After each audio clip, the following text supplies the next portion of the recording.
Oi, hoje eu vou contar um pouquinho pra você sobre a minha história. E eu lembro quando eu era criança, eu sempre fui aquela criança que gostava de brincar de boneca, né? Então tinha várias bonecas, eu adorava brincar de casinha, eu adorava trocar fralda.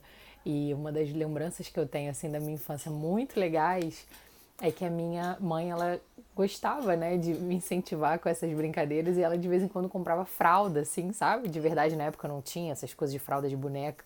Então ela comprava fralda de verdade nessas lojinhas, assim, mais simples, pra eu poder botar na boneca, brincar com a boneca, de trocar a fraldinha, dar comidinha e tal. E eu sempre gostei muito disso, assim, sabe? Sempre fui muito envolvida com essa parte de cuidar, de gostar de cuidar. E aí, quando algum bebê na minha família nascia, eu era aquela criança que ficava, tia, deixa eu pegar no colo, tia, deixa eu pegar no colo. Ia lá pro sofá e ficava lá segurando o neném, ainda toda sem jeito e tal. E tem até uma passagem assim na minha vida, terrível contar isso, né? Mas que eu lembro, assim, que me marcou, que eu fui querer tanto pegar uma prima minha, e nessa hora minha tia tinha saído da sala, e aí quando eu fui pegar essa minha prima, eu deixei ela cair no chão. Olha isso, gente, meu Deus. Olha só, por isso, né? Não deixem crianças mais velhas cuidando de crianças menores. Ela era muito miudinha, assim, na época, aquela coisa neném, né? Recém-nascido, muito molinho. Eu fui tentar pegar, não consegui, e a criança caiu no chão. Nossa, mas eu chorei tanto. Eu fiquei dias, assim, achando que eu tinha matado a minha prima e tal. Eu devia ter uns 6 anos. Então, eu sempre fui essa pessoa. Sempre gostei muito de criança, especialmente bebês, sempre gostei desse universo. E aí eu caí na enfermagem, né? Eu fui fazer enfermagem. E assim, o motivo por eu ter ido fazer enfermagem é um motivo muito curioso. Assim, na época, eu namorava um menino que ele tinha um irmão, né? Um meio-irmão, parte de pai, bebezinho. O nome dele era Pedro, o bebê. E esse menino sofreu um acidente de carro junto com a mãe dele, né? E aí fomos eu e esse meu ex-namorado para emergência no hospital grande aqui no Rio para ficar com ele. A mãe dele teve que fazer vários procedimentos e tal, e o Pedro só precisou ficar na observação, né? Não precisou fazer nenhum procedimento, graças a Deus ele estava na cadeirinha na época, isso tem muitos anos. E aí eu lembro que eu passei aquela noite inteira, aquela madrugada inteira com o Pedro no colo, e ele muito nervoso, né? Mas assim, consegui acalmar ele. Eu devia ter nessa época, acho que uns 15, 16 anos. E aquele entra e sai de ambulância, aquela coisa, as pessoas chegando e aquela correria, eu fiquei encantada com aquilo. Eu falei, gente, eu quero muito trabalhar no SAMU. Olha isso, eu quero muito trabalhar no SAMU, que máximo, não sei o quê. Eu achava aquilo muito interessante, muito interessante. E o Pedro, graças a Deus, não teve nada, foi só uma observação mesmo. Ele só precisou ficar sob observação, né? Praxe, procedimento de praxe. E ele ficou muito bem. E eu adorava o Pedro, tinha um carinho assim, enorme pelo Pedro. E aí eu resolvi, aí chegou a época do vestibular, né? Eu prestei o vestibular, eu tinha 16 para 17 anos. E eu resolvi, eu sempre gostei de biologia, eu resolvi fazer algo da área da saúde e fui fazer enfermagem. E aí, durante a minha faculdade, minha graduação, um assunto que eu sempre gostei muito, assim, que era uma das matérias que eu mais gostava, que eu mais me identificava, era justamente o materno-infantil, né? Desde a gestação. Então, eu adorava a parte de pré-natal, de acompanhamento pré-natal, de fazer as palestras com as grávidas e fazer educação continuada com as grávidas. Eu adorava essa parte, né? E quando eu vi assim os primeiros bebezinhos assim logo depois que nasciam, né, acompanhei alguns partos. Nossa, eu ficava encantada com aquilo. Eu achava aquilo o máximo. Mas eu não me via ali. Eu não me via ali trabalhando, sabe? Eu não me via trabalhando num plantão de 12 horas, eu não me via trabalhando 24 horas, eu não me via naquele universo ali, embora eu adorasse todo aquele momento ali da maternidade e a sala de aconselhamento também de amamentação. Participei de algumas sessões durante a faculdade, eu adorava aquilo, né? Todo esse universo materno-infantil eu sempre gostei muito. Inclusive da atenção básica, né? Porque os enfermeiros, né, a gente promove a saúde, então é muito mais preventivo, né? Você não fala da doença no sentido de como tratar a doença, a parte é médica, mas você fala de como evitá-la, né? Justamente de prevenção de doenças. Então eu achava essa parte muito legal, muito fantástica. E aí eu resolvi, eu estava já quase me formando, né? E eu não sabia para qual área ir e surgiu uma oportunidade numa empresa. E eu fui trabalhar numa empresa que vende material cirúrgico, não tem nada a ver com essa parte de materno-infantil, nem nada disso. E eu fui. E trabalho nesse ramo, né? Até hoje, carteira assinada. Trabalho com treinamentos, então faço parte de treinamentos do Brasil inteiro. Hoje, né, atualmente, já numa outra empresa maior. Mas veio a minha gestação. E eu sempre fui, assim, durante esses anos que eu passei, né, na empresa, eu sempre galguei, né, eu sempre desejei muito trabalhar numa multinacional. Porque eu vi, assim, sabe, as pessoas que viajavam o mundo e que iam para muitos lugares e faziam workshops, treinamentos, palestras, mundo afora, e eu ficava encantadíssima com aquilo. E eu queria aquilo. E aí veio Olivia na minha vida. Quando eu voltei de licença maternidade, não, antes disso, antes de eu entrar em licença maternidade, eu ficava assim, gente, eu não vou aguentar ficar em casa. Eu vou querer trabalhar. Eu não tinha noção do que era ficar em casa com uma criança, né? Porque acredito que quem ainda não passou por isso, ou quem ainda não vivenciou de perto com uma prima, uma irmã, alguma coisa assim, não tem ideia do que é ficar em casa cuidando de uma criança. E eu não tinha essa ideia. Então eu falava assim, gente, não, mas ó, gente, pode mandar mensagem pro meu telefone particular. Se precisar de ajuda, eu posso ajudar e tal. Eu ficava assim, nossa, depois que a Olivia nasceu, que eu vi, não tem a menor condição de trabalhar, eu preciso ficar com esse bebê aqui. E o dia voava, assim, às vezes eu acordava, né? Acordava é ótimo. Acordava, né, depois de tentar dormir a madrugada inteira, né? Acordando com a criança. Eu lembro que era 6 horas da manhã, assim, 6 e pouca. Aí eu ia, tentava tomar um banho, né? O dia corria. Quando eu olhava no relógio de novo, achando que era tipo 11 horas da manhã, já era 4 horas da tarde. E eu nem tinha almoçado ainda. Eu ficava, gente, que isso, sabe? O dia passa assim. Então eu fiquei, né, muito presa nisso, assim, sabe? Presa na maternidade, porque eu vi que não era nada daquilo que eu imaginava que era, não era mesmo. E que todo esse movimento, assim, de você se conectar à criança, de você se doar à criança, de você ficar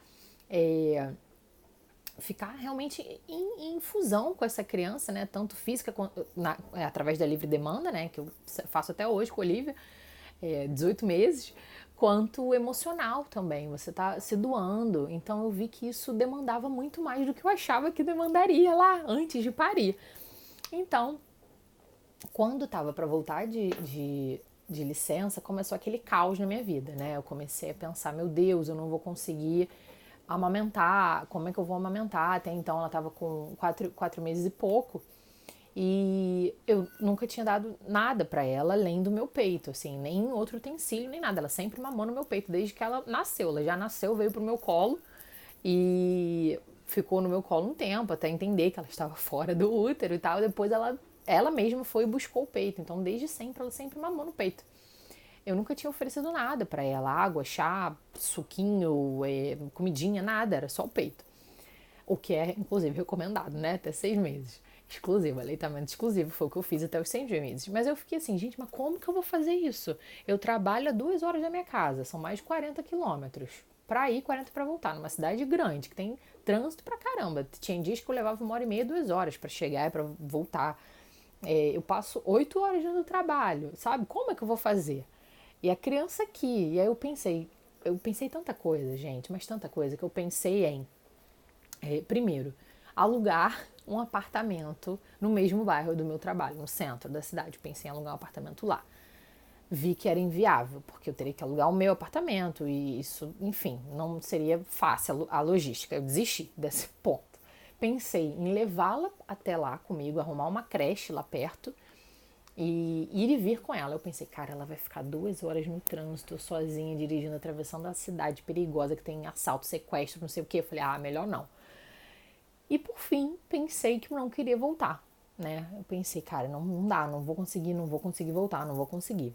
E aí eu também sempre fui, né? Quem já me acompanha aqui há mais tempo já viu algum vídeo falando sobre isso, que eu sempre fui a pessoa defensora da creche. E eu sempre. Não que hoje eu seja contra, tá, gente? Nada disso. Mas assim, hoje eu tenho uma visão diferente, mais crítica em relação à creche. Mas assim, na época eu achava que, beleza, fiz 4 meses, fiz lá a adaptação uma semaninha na creche, beleza, vou lá, 12 horas, voltei, levei pra casa, dei banho, botei pra dormir e pronto. Eu achava que era assim. Eu achava que essa seria a nossa rotina. E aí Inclusive, eu fui aquela grávida que visitou todas as creches do bairro, tá? Eu visitei todas as creches do bairro, fiz planilha no Excel. Quem já me segue aqui há mais tempo sabe que eu sou a pessoa que gosta do Excel, eu gosto de botar tudo no Excel.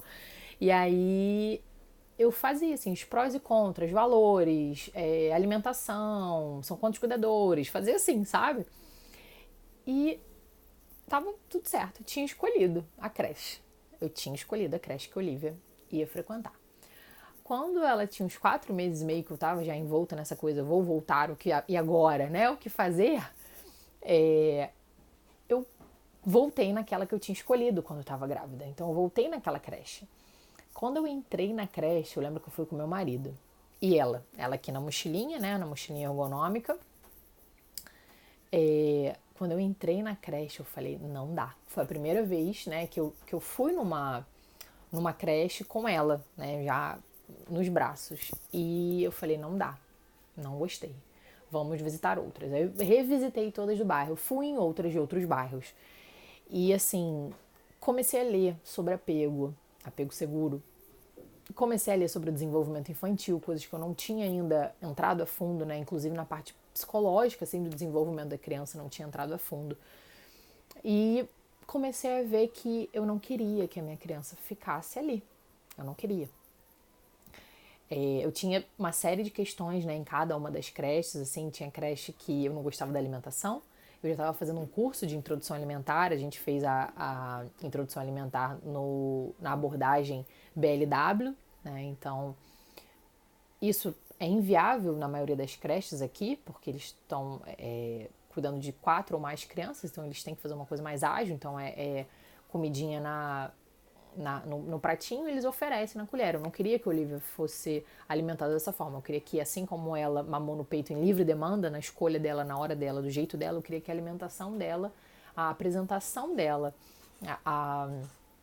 aos alimentos também fosse assim, também fosse livre, também tivesse um ponto principal, né? E o pilar principal fosse a vontade dela e a escolha dela. E eu vi que isso não ia rolar. E eu comecei a pensar, não, tá, tudo bem, mas o que eu vou fazer, né? Vou ter que dar uma relaxada em relação a isso. E eu comecei a ler os cardápios das creches. Gente, assim, se você ainda não pesquisou sobre isso, pesquise. Porque é muito tenso, assim, as coisas que você começa a ler, sabe? Eles dão mucilon, eles, nem sei se eu posso falar isso aqui nesse vídeo, mas enfim, falei o nome, né? Mas enfim, vamos passar desapercebido.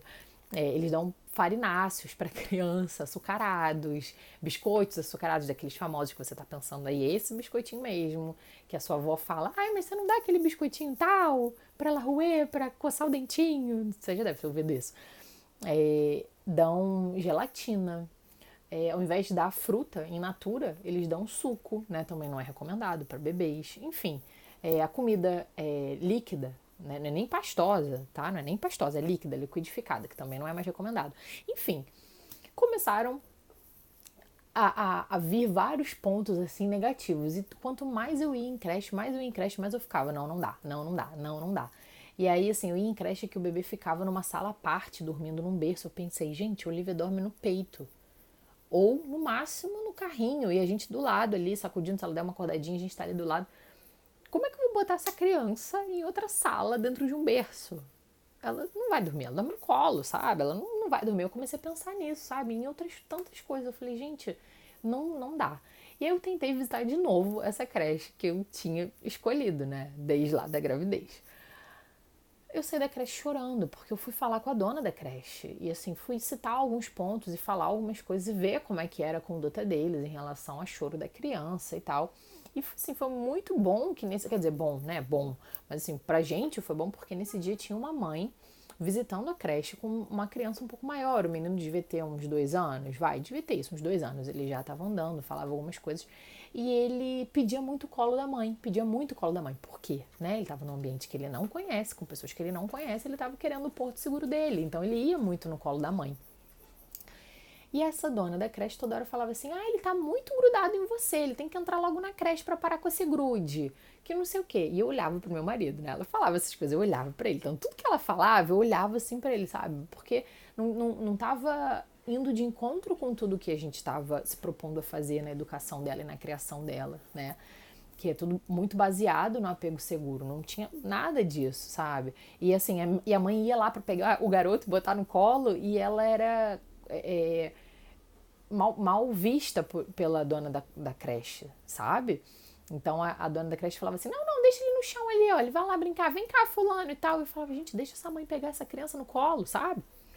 E aí eu saí da creche, olhei pro meu marido, eu falei, Renan, o nome dele é Renan, eu não vou conseguir botar o Olivia ali, não dá.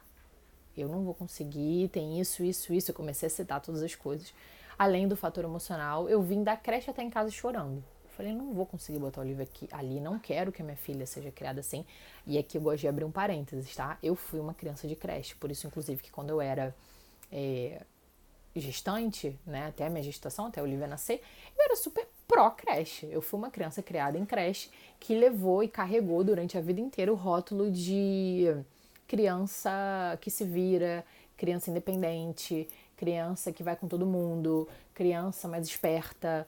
Então eu carreguei esse rótulo a minha vida inteira. Então, assim, quando eu comecei a estudar isso, inclusive, eu tive que fazer todo um trabalho assim interno meu para ver que eu não precisava mais mostrar nada para ninguém. Eu não precisava mais fazer nada para mostrar pro meu pai, pra minha mãe ou para quem quer que seja que eu dava conta, que eu era independente. Não, sabe? Mas eu fui essa criança que carregou esse peso. Eu carreguei esse peso de ser uma criança independente.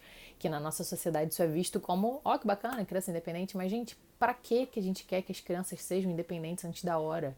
Sabe? A infância, ela passa assim, voando.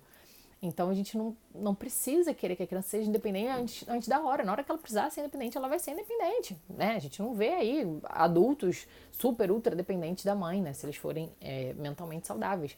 E assim, quanto mais eu fui lendo sobre isso, mais eu fui lendo que o carinho que eu dou para minha filha, o colo que eu dou para minha filha, a atenção que eu dou para ela quando ela demanda de mim, né, no momento de birra, no momento de frustração, quanto mais eu fizesse isso, mais eu ia preparar ela para um momento de vida futura. Eu ia preparar ela para o mundo, eu ia mostrar para ela que ela sim ia ser independente no momento dela, no momento certo dela, não ia forçá-la. E aí eu falei, Renan, não vou conseguir.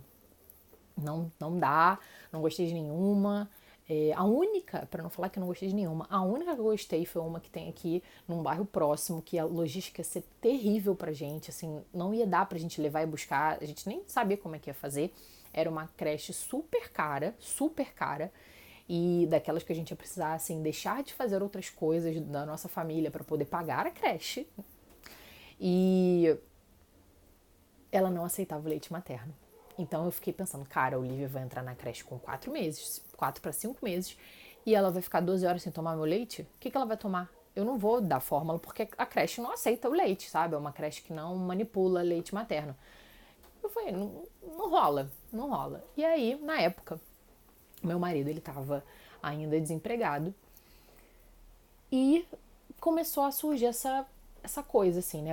Conversava muito com umas amigas minhas, com uma prima minha, que cuida da filha dela até hoje, de perto, em casa, dando essa atenção necessária que a criança precisa, sabe? Nesse momento de primeira infância, primeiríssima infância. E começou a surgir isso. Eu falei, cara, vamos ver o que dá pra fazer. Eu não podia pedir demissão, porque a única renda que a gente tinha naquele momento era a minha. Então algumas mães às vezes vêm me perguntar, ué, mas por que você voltou? Eu falei, gente, não, assim, pode parecer que eu tinha escolha, mas naquele momento eu não tinha. A gente até tinha uma reserva guardada, mas assim, a gente não. Meu marido não tinha outra renda, então assim, era extremamente arriscado eu nesse momento pedir demissão, sabe? E de um emprego que eu tô lá, eu vou fazer 7 anos agora, já em abril de 2020. Então assim, eu tenho uma condição bacana na empresa, tenho um salário bacana na empresa, é a nossa fonte de renda aqui para nossa casa. Eu sei que hoje a gente não precisa de muito, a gente já conseguiu estabilizar muitas coisas aqui. Mas ainda assim, a gente precisava de uma fonte de renda, né? Para pagar a conta, para comer, etc., para pagar o condomínio. Então, eu não tinha escolha. Eu precisei voltar, né? Então, assim, eu comecei a conversar com ele. E ele falou, e se eu ficar com ela? E eu pensei, meu Deus, né? Mas a gente carrega esse preconceito, sabe? A gente carrega essa diferença de gêneros e a gente é criado numa cultura onde o homem ele veio para prover a casa e a mulher veio para cuidar das crianças. E eu me vi nesse momento numa estrutura inversa. E por mais que eu, né, na época, hoje já amadureci muitas ideias na minha cabeça, já tenho muitas outras, mas na época eu me dizia pra frente, eu me dizia revolucionária, eu me dizia, né, não ok com isso. Ainda assim, essa raiz da nossa cultura, né, do patriarcado, ela veio com tudo, assim, me dava soco na boca do estômago. Eu falava, cara, eu vou ter que falar para as pessoas que eu é que trabalho fora e é meu marido que fica com a Olivia. Isso por um momento, o meu discurso era, ai que lindo, é ele que fica com a Olivia, mas dentro de mim ainda ficava aquele sentimento, sabe? E meu marido sabe disso, sabe dessa minha dificuldade, né, inicial, mas muito porque, e ele também super teve essa dificuldade, né, mas muito porque a gente foi criado nesse contexto, né? Eu era criança que brincava de boneca, que trocava fralda, que adorava pegar a criança no colo. Ele não era essa criança. Ele era criança que jogava bola, jogava pipa, soltava peão, brincava de bolinha de gude, futebol. Ele era essa criança, né? Então, assim, a forma como a gente cria e educa as nossas crianças são pontos de alerta para um futuro também, né? Então, o Renan, assim como provavelmente o seu marido ou o seu irmão ou, sei lá, os homens que você tem contato, eles também têm essa dificuldade, né, de se enxergar no papel de pai e de se enxergar num papel de que ok a mulher prover e ok eu cuidar da casa e da criança, ok. A gente não tá deixando a masculinidade do homem ir embora por causa disso. Então essa foi toda uma luta minha interna. E assim, eu gosto de deixar isso claro aqui, eu gosto também, eu faço questão de abrir isso aqui para você, porque essa faz parte da minha história. Então eu preciso mostrar para você que assim como eu mudei o meu pensamento, eu consegui absorver isso fez muito bem para minha família e eu tenho certeza que isso vai fazer bem para a humanidade, porque a minha filha, ela vai já crescer dentro desse novo modelo. Eu acho que é bacana para você também ter essa reflexão, sabe? Então, o Renan ficou com ela. E aí é aquela coisa, né? A família inteira. Nossa, mas ele que fica com ela. Mas ele vai saber trocar fralda? Mas ele não sei o quê? Mas ele não sei o que lá. E assim, eu lembro muito de uma situação que uma pessoa da família veio e falou assim, ah, mas ele vai saber trocar fralda? Aí eu respondi assim, ele sabe trocar fralda, muito melhor do que eu, inclusive. E respondi assim. E a pessoa deu um risinho assim, sem graça, né? E foi. E assim, gente, tudo é questão de oportunidade, né? Assim, o Renan nunca tinha trocado uma fralda. Eu sempre troquei, inclusive eu já fui babá. Eu esqueci de contar essa parte da minha vida, que depois que eu me graduei eu fui morar fora e fui fazer um intercâmbio no Canadá, em Vancouver, e quando eu morei lá, eu estudava e trabalhava como babá. Então eu peguei várias crianças para ajudar a cuidar, e um deles, inclusive, eu peguei com 3 dias, né? Eu fui entrevistada e tal, na época a mulher estava grávida ainda, e assim que eles vieram da maternidade, eu já estava na casa dela. Então, assim, eu cuidei de crianças desde 3 dias até 5 anos, nesse período que eu morei fora. E eu adorava, eu amava aquele trabalho. Era muito legal, assim, e a conexão com a criança, né? Como você aprende com elas, é muito bacana.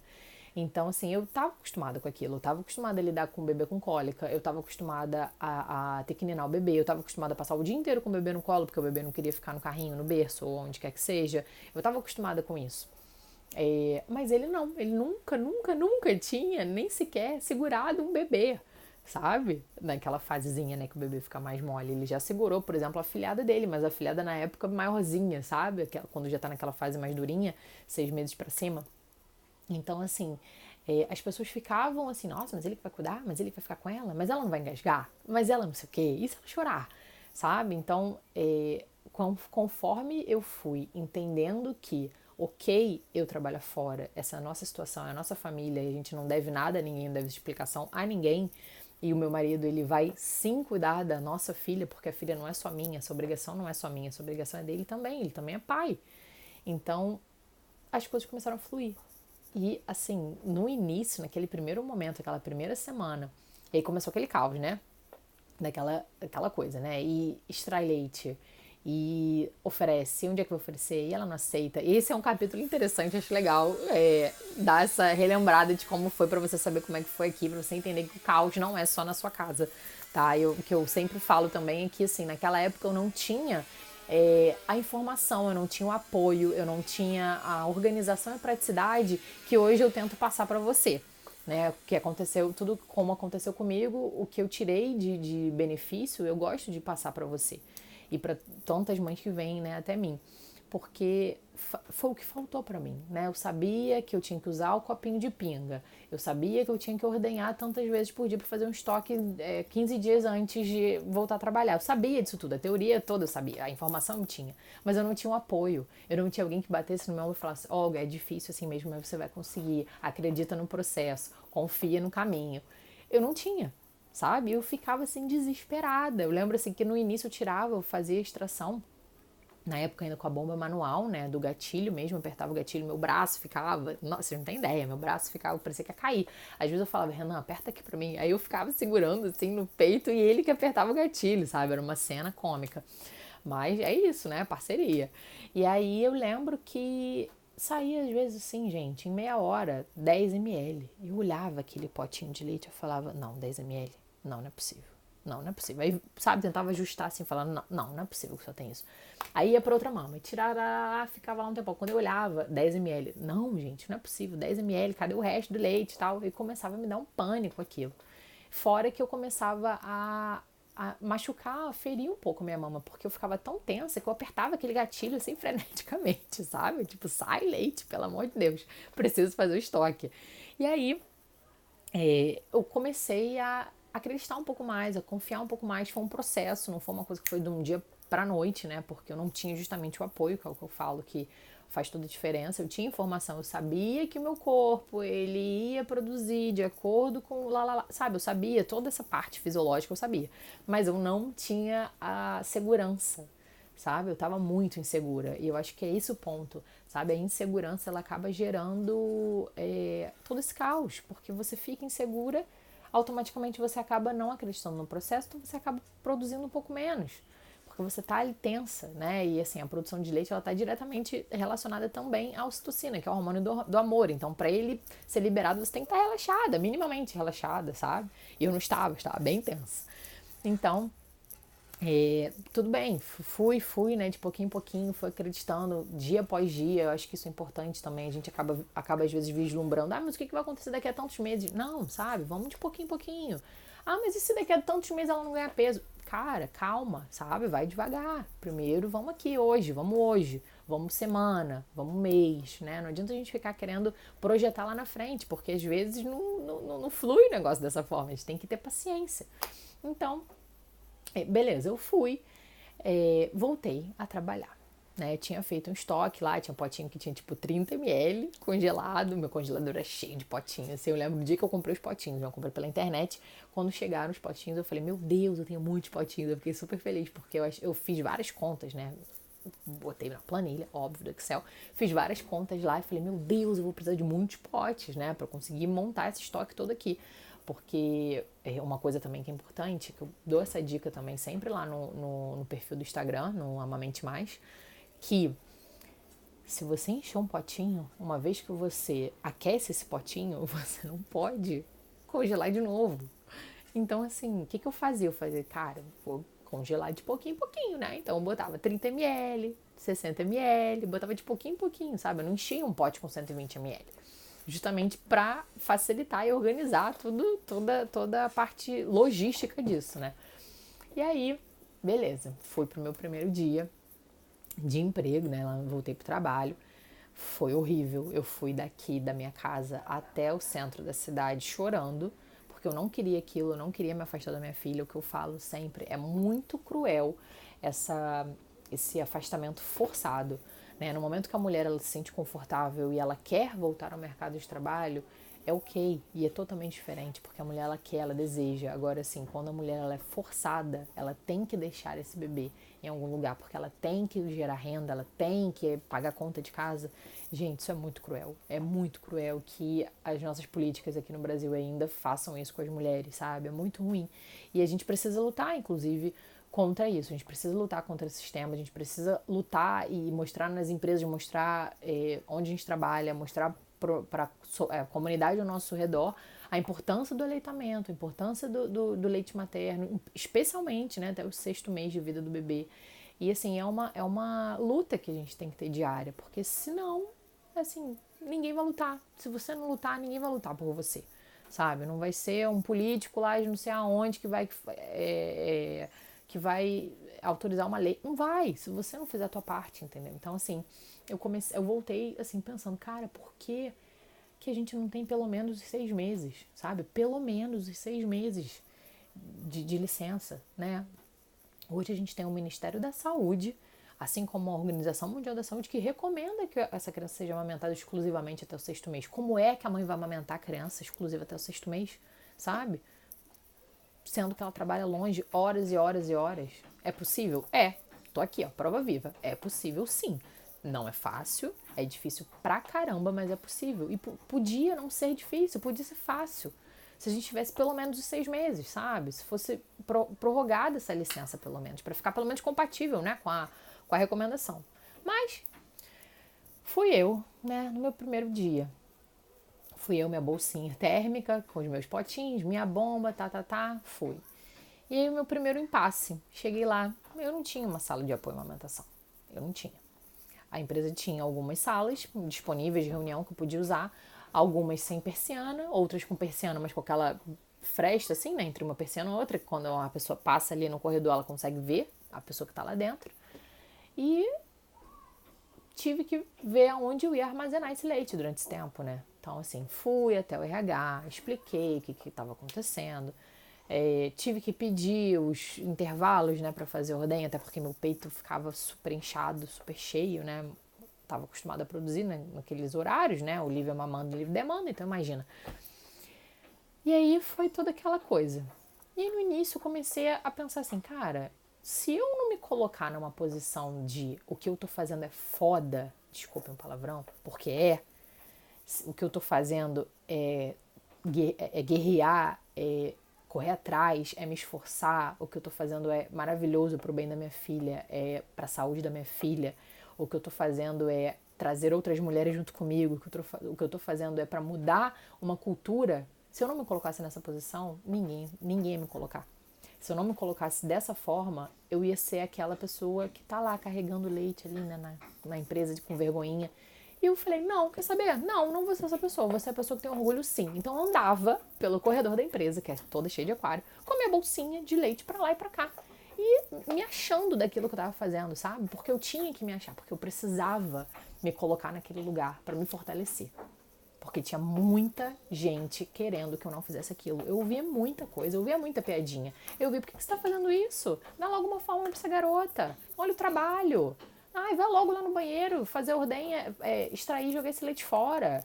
Sabe? Eu ouvia muita coisa, Nossa, mas você vai conseguir, você não vai aguentar. É muito desgastante, você não merece passar por isso. Eu ouvia muita coisa. Olha que olheira é essa? Assim você não vai conseguir se concentrar no trabalho, sabe? Eu ouvia tanta coisa que se eu não me colocasse nesse lugar de olha que foda que eu tô fazendo, olha onde eu vou chegar lá sim, se eu não me colocasse nesse lugar, eu ia ser engolida.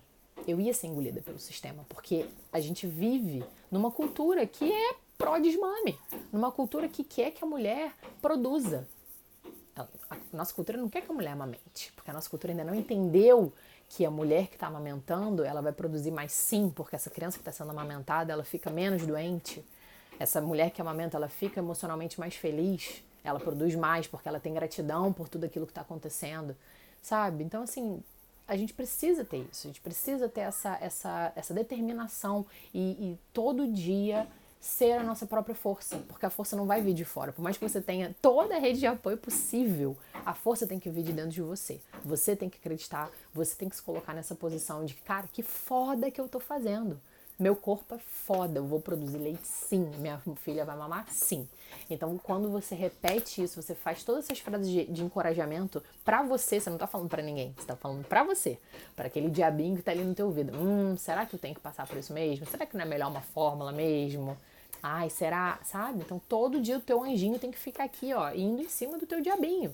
Porque é isso, o dia inteiro, o tempo inteiro. E aí você chega em casa, você tá cansado, você não quer, a criança gruda aqui igual um carrapato, não deixa você nem no banheiro, sabe?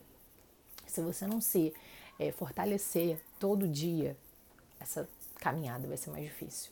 E aí foi isso que eu aprendi. Eu aprendi que eu precisava me fortalecer todo dia. O que me fortalecia era, além de eu chegar em casa e ver minha filha se desenvolvendo, crescendo, era eu fazer, sempre falar pra mim essas frases de apoio, sabe? Eu consegui, com isso, chegar até hoje, né? Hoje eu tô com 18 meses de amamentação.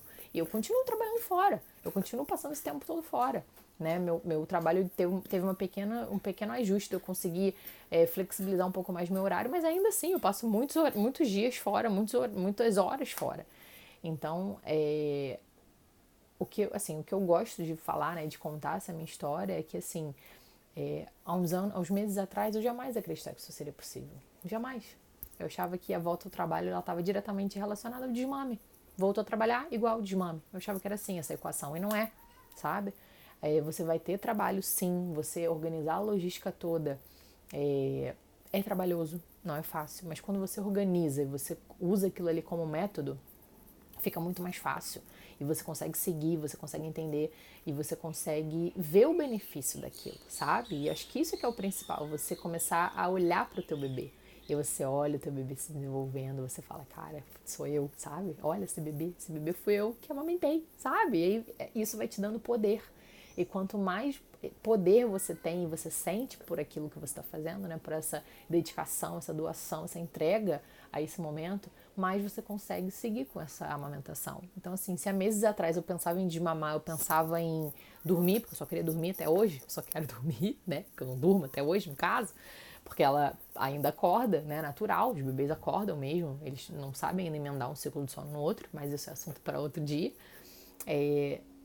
Eu vi que eu precisava seguir, sabe? Aí eu senti essa necessidade. Eu falei, não, cara, eu preciso mostrar para outras mulheres tudo aquilo que eu aprendi ao longo desse caminho, sabe? Eu preciso mostrar para essas mulheres que tem sim como fazer isso. Tem sim, tem sim.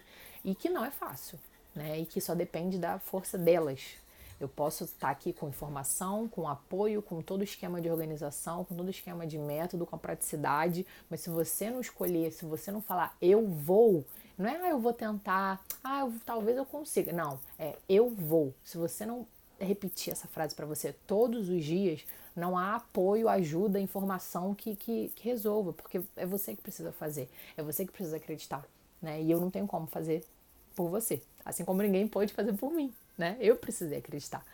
Então, assim, dessa história toda, assim, o que fica de lição para mim, o que fica, que eu gosto, né, de passar, o que eu gosto sempre de comentar com quem vem me perguntar a história, é que a gente muda.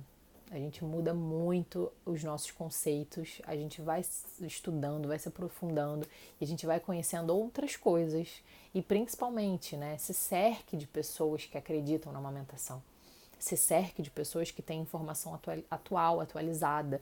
Tem muito profissional, além, né, de toda a sociedade, pai, mãe, tio, vizinho, periquito, que está desatualizado, que fala besteira, tem muito profissional também, tá? Tem pediatra, tem nutricionista, tem odontopediatra, tem fono, tem enfermeiro, tem muita gente que está desatualizada e que não acredita em uma série de coisas, né? Não acredita é ótimo, né? Porque a gente tem evidências, estudos, recomendações nacionais e internacionais. Então, assim, se cerque de pessoas e profissionais que acreditam verdadeiramente naquilo e acredite no seu corpo, acredite no seu potencial, estude, porque o maternar é isso. E a amamentação também está dentro, né, dessa caixinha aí do maternar. A gente precisa se dedicar, né, não eu digo que assim, a gente estuda para vestibular, a gente estuda para terminar a faculdade, para fazer pós, mestrado, etc. Mas a gente acha que a maternidade é uma coisa inata, né? E na verdade você se torna mãe, você aprende cada dia mais, né? Amanhã eu vou aprender uma coisa que hoje eu ainda não sabia, né? Ninguém sabe tudo, por mais que você leia todos os livros e você se cerque de todas as pessoas, cada dia você vai aprender mais um pouquinho. Então é bom você estar cercado de pessoas que sabem um pouquinho mais que você, ou que sabem uma coisa diferente que você não sabe, e você faz essa troca, você ensina e você aprende. Quanto mais você ensina, mais você aprende. E aí você vai contagiando outras pessoas ao seu redor. Então, essa é um pouquinho da minha história, é um pouquinho de como eu cheguei até aqui e como que hoje eu gosto, né, de aqui nesse ambiente, nas outras redes também, passando um pouquinho do que eu sei, um pouco do que eu vivenciei, um pouco do que eu desenvolvi, né, em relação à praticidade, em relação à organização e tudo que eu consegui absorver de informação, de evidências. Eu gosto de passar o máximo para que você também consiga. E é possível, sim, continuar amamentando depois de voltar a trabalhar, tá? Um beijo grande. Se você gostou aqui dessa minha história, se inscreve no canal. Aqui é um canal novo, esse é o primeiro vídeo, mas a minha intenção é estar alimentando esse canal aqui sempre de vídeos e com esse intuito, né, de empoderar e de informar e de trazer informação, ajuda para você e para tantas outras mulheres. Então, gostaria que você seguisse, né, o canal, curtisse aqui, porque conforme você vai curtindo esse vídeo, ele vai sendo distribuído para mais mães, mais mulheres. Comentasse aqui o que você achou dessa história, se puder me contar um pouquinho da sua também vai ser muito bacana. E se você quer saber um pouquinho mais do bastidor, segue lá no Instagram, é @amamentemais. E se você gosta também de ouvir sempre uma dica a mais ou uma reflexão a mais, eu tenho um grupo no Telegram. O link dele tá aqui embaixo na descrição da bio e tá lá na bio também do Instagram. Então a gente se vê lá, tá bom? Um beijo e até a próxima.